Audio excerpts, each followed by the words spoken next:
नमस्कार भक्तों, आपका स्वागत है हमारे आध्यात्मिक चैनल में, जहां हम लाते हैं आपके लिए धर्म, संस्कृति और पुराणों से जुड़ी रोचक और ज्ञानवर्धक बातें। आज हम बात करेंगे उस प्रश्न पर जो नवरात्रि के समय अक्सर लोगों के मन में आता है। नवरात्रि में प्याज लहसुन क्यों नहीं खाए जाते? क्या ये केवल परंपरा है या इसके पीछे कोई गहरा आध्यात्मिक और पौराणिक कारण छुपा है? आइए जानते हैं इस रहस्य को विस्तार में। पुराणों में वर्णित एक प्रसिद्ध कथा है जो समुद्र मंथन से जुड़ी हुई है।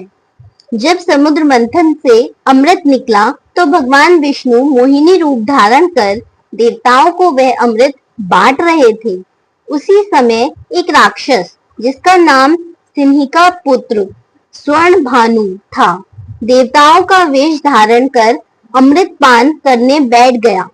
भगवान ने उसे अमृत दे दिया, लेकिन सूर्य और चंद्रमा ने पहचान लिया कि यह राक्षस है। जैसे ही भगवान विष्णु को पता चला, उन्होंने तुरंत सुदर्शन चक्र से उसका सिर धड़ से अलग कर दिया, लेकिन तब तक राक्षस अमृत पी चुका था, इसलिए उसका सिर राहु और धड़ केतु कहलाए और अमर बन गए। जहां उसका कटे हुए सिर से अमृत की कुछ बूंदें जमीन पर गिरी, वहां से प्याज और लहसुन उत्पन्न हुए। प्याज और लहसुन के बारे में शास्त्रों में मान्यता, क्योंकि ये अमृत की बूंदों से उत्पन्न जरूर हुए, लेकिन राक्षस के मुंह से गिरे, इसलिए इन्हें अपवित्र माना गया। इनका स्वाद तीखा होता है और इनमें तीव्र गंध होती है जो मन को अशांत कर देती है। शास्त्रों में कहा गया है कि इन्हें तामसिक और राजसिक भोजन की श्रेणी में रखा गया है। नवरात्रि में क्यों वर्जित है? नवरात्रि के 9 दिन सात्विक जीवन, साधना, उपवास और ध्यान के लिए माने जाते हैं। इन दिनों शुद्ध और सात्विक भोजन करना अनिवार्य होता है। प्याज और लहसुन शरीर को तामसिक बनाते हैं, जिससे क्रोध, आलस्य, वासना और चंचलता बढ़ती है।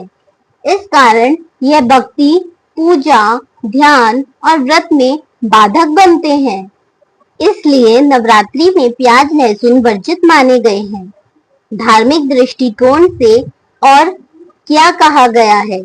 प्याज और लहसुन भगवान को भी नहीं चढ़ाए जाते। इन्हें मांस के समान माना गया है।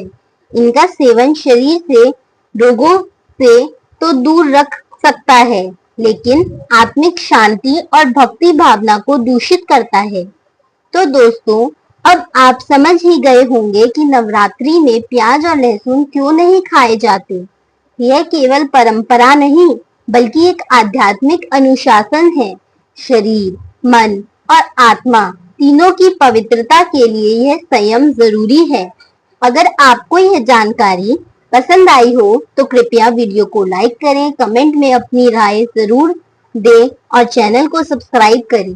बेल आइकन दबाना ना भूलें, जिससे अगली आध्यात्मिक कहानी आपको सबसे पहले मिले। जय माता दी, जय माता दी, जय माता दी।